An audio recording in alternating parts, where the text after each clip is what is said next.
আসসালামু আলাইকুম বন্ধুরা, আপনারা কেমন আছেন? আশা করি অনেক ভালো আছেন। এমএস কুকিংয়ে আরও একটা রেসিপি নিয়ে আসলাম, আপনারা রেসিপিটা দেখতে থাকেন। চিংড়ি মাছ কীভাবে বানাই সেটাই আপনাদের সাথে শেয়ার করব। দেখেন, চিংড়ি মাছ কুটে ধুয়ে নিচ্ছি, সব কুটে নিচ্ছি। পেঁয়াজ কাঁচা লঙ্কা এবার তেলের ভিতরে দিয়ে দিলাম, ভালোভাবে ভেজে নিব।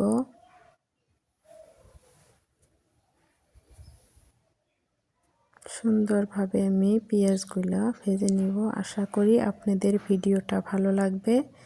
যদি ভালো লাগে লাইক কমেন্ট শেয়ার করেন, সাবস্ক্রাইব করে দিয়ে নতুন বন্ধু হন, সাথেই থাকেন।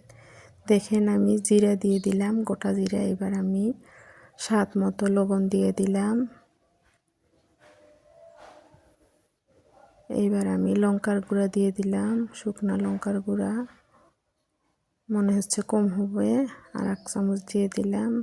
এবার হলুদের গুঁড়া দিয়ে দিলাম, দিয়ে ভালোভাবে নাড়াচাড়া করে নিব। ঘরোয়াভাবে আমি চিংড়ি মাছের রেসিপিটা বানাচ্ছি, দেখেন। এবার আমি টমেটোর কুচিগুলোও দিয়ে দিব, দিয়ে ভালোভাবে ভেজে নিব। এইভাবে আপনারা বাড়িতে বানিয়ে খাইবেন, অনেক টেস্ট লাগে। দেখেন, আমার মশলা কষানো হয়ে গেছে, তেলটা উপরে ভেসে উঠেছে, মানে মশলাটা কষানো হয়ে গেছে। এবার একে একে চিংড়ি মাছগুলো সব দিয়ে দিব। কি সুন্দরভাবে আমি কুটে ধুয়ে নিছি, দেখেন। উপরের ছালটাও ফেলে দিছি। কত বড় বড় চিংড়ি মাছ, খাইতে অনেক স্বাদ লাগে।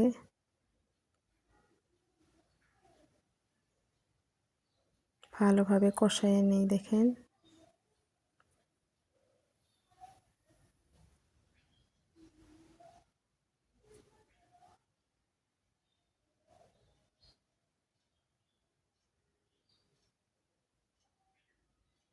এই চিংড়ি মাছটা এইভাবে বানালে, বাড়ির যদি বাচ্চা থাকে তাহলে বাচ্চারা আর কোনো ভাত খাওয়া নিয়ে বাইনা হবে না, এক নিমিষে ভাত খেয়ে ফেলবে।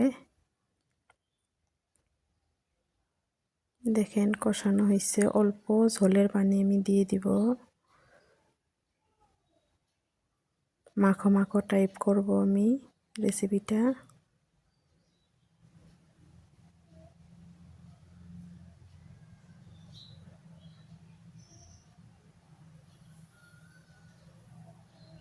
দেখেন, আমার হয়ে গেছে। এবার আমি নামিয়ে নিব।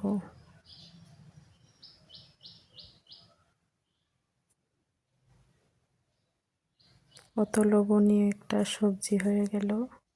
আপনারা ভালো থাকবেন, সুস্থ থাকবেন। পরবর্তী ভিডিওতে দেখা হবে। আল্লাহ হাফেজ।